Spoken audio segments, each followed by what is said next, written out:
Most kit cars feature aluminium panelling somewhere on the chassis, and we're going to show you how to tackle that job.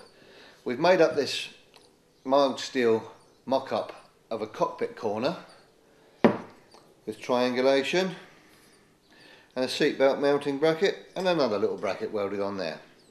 We're going to show you how we would panel this with aluminium. The first thing to do with all your aluminium panels is to remove the sharp edges. We use a file.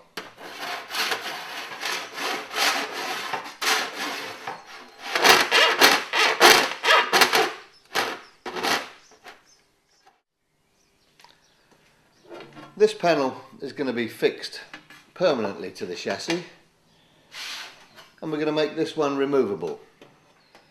You can see here that the return on the aluminium panel doesn't sit square and flat against this tube because of the weld in the corner.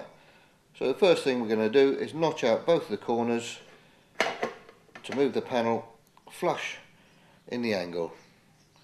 So we mark it at the edge of the tube on both sides. There are several ways to cut aluminium panels. You can use a hacksaw, or you can use snips. These are called gilbows, and what we've got here is a left hand and a right hand gilbow. You can see the difference. One is designed for cutting left hand circles and one right hand circles, but they're very useful for cutting corners. You always need to lay the top blade flat on the work and lift the bottom blade up to it on the waste side, and do the same with this one.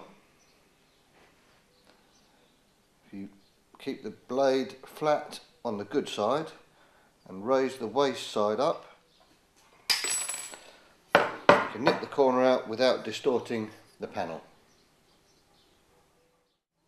Just a quick tip, if you've got a vise, it makes sense to make a couple of soft jaws for it. 2 pieces of scrap aluminium, just fold it over,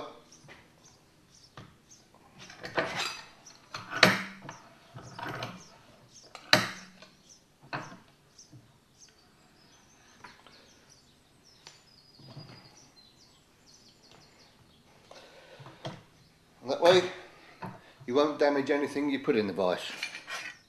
There's our piece of aluminium, our saw.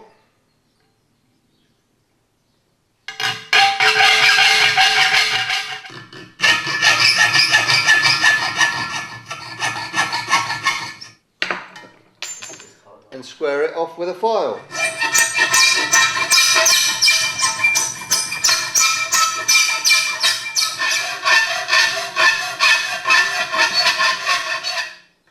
And this is our panel, and don't forget always to keep the flat blade on the good side and cut with the raised blade on the waste side. Here we go.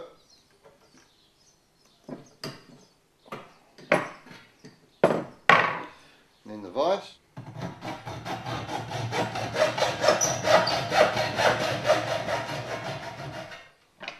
And again, clean up with a file. Okay, here you can see the panel has been cut away in the corner. It's sitting flat on this tube, clearance for the weld, and it's also sitting flush with the vertical tube, so that when we mount the next panel on, it will sit flat. This is going to be the fixed panel, and we're going to be riveting and bonding this to the top and the bottom rails. First thing we do is stick a bit of masking tape along the edge so that we don't scratch it when we're drilling and marking it. We can then work out the spacing of the rivets either using a tape measure or with another little trick.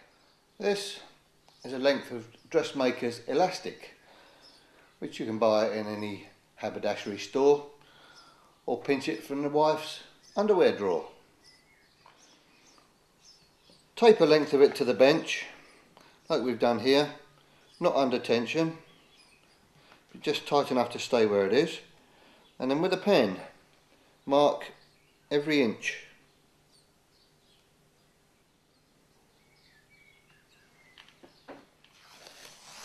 You then have a stretchy tape measure.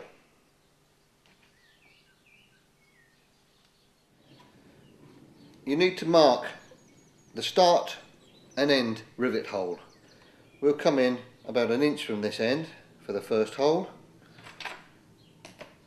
and an inch from the other end for the last hole.